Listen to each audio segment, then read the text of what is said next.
वफाकी वुज़रा ने ऐवान सदर में आज़रबाईजान के सदर के एजाज़ में ज़ियाफ़त के दौरान सुप्रीम कोर्ट का यह फैसला सुना। वज़ीर कानून आज़म नज़ीर तारड़ ने इस मौके पर गैर रस्मी गुफ्तगू में वाज़े किया है कि सुप्रीम कोर्ट के मखसूस नशिस्तों से मुतालिक फैसले से हुकूमत को कोई खतरा नहीं। शिराजी साहब, इस हवाले से भी अपडेट कीजिएगा, क्योंकि हुकूमत तो कह रही है कि हमें तो कोई खतरा है ही नहीं।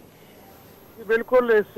दौराने में क्योंकि मैं खुद मौजूद था और हमने आज़म नज़ीर तारड़ साहब से और दीगर वफाकी वज़रा जितने थे उनसे कोशिश की है कि हुकूमती मौक़िफ़ उनसे जाने, तो उनका जब से मैंने पहले भी आप सेट कर रहा था कि उन्होंने कहा है कि इस वक्त भी ऐवान के अंदर जो हमारे नंबर है एक हुकूमत के वो 209 हैं, तो उससे कोई फ़र्क नहीं पड़ता। उन्होंने कहा कि मखसूस नशिस्तें अगर नहीं भी मिलती तो इससे हुकूमत वक्त को किसी किस्म का कोई ख़तरा नहीं है। आपको मालूम है कि इस ऐवान में वज़ीर आज़म बनने के लिए 172 का फिगर दरकार होता है और ऐसे में उनको ज़रूरत से ज़्यादा एक तरह से उनको ऐवान के अंदर अक्सरियत हासिल है, तो लिहाजा हुकूमत को तो फौरी तौर पे कोई खदशा नहीं है। लेकिन जो मैं बात कर रहा था कि क्योंकि आइन के अंदर तरमीम से मुताल्लिक़ कुछ बात है और मैंने सवाल किया आज़म नज़ीर तारड़ साहब से क्योंकि प्रपोज्ड अमेंडमेंट्स दी, तो उन्होंने कहा बिल्कुल हम तो जजेस की तैनाती और जुडिशल रिफॉर्म से मुताल्लिक कुछ तरमीम से मुताल्लिक कुछ तैयारियां कर रहे थे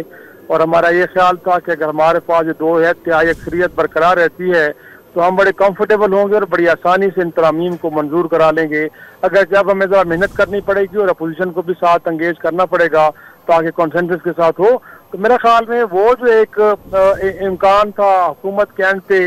कि 2/3 अक्सरियत के लिए उनको दरकार है और वो मौजूद है उनके पास और किसी किस्म की भी आईनी तरमीम के लिए उनको अपोजिशन को एंगेज नहीं करना पड़ेगा, तो वो सहूलत वो कंफर्ट हम कह सकते हैं कि अब हुकूमत के लिए ख़त्म हो चुकी है। क्योंकि ये मखसूस नशिस्तें जब दोबारा तहरीक इंसाफ के पास चली जाएंगी तो वो जो ऐवान के अंदर 2/3 अक्सरियत का जो एक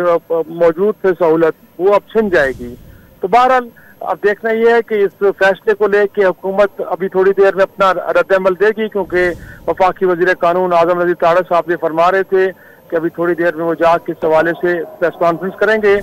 और उसमें वो बाकायदा तौर पर जो हुकूमत की जानिब से रद्द-ए-अमल है उसका इजहार करेंगे। लेकिन एक बात उन्होंने ज़रूर की है कि इस फैसले से ये लगता है कि तहरीक इंसाफ ने रिलीफ नहीं भी मांगा था, गोया कि वो भी उनको दिया गया है, क्योंकि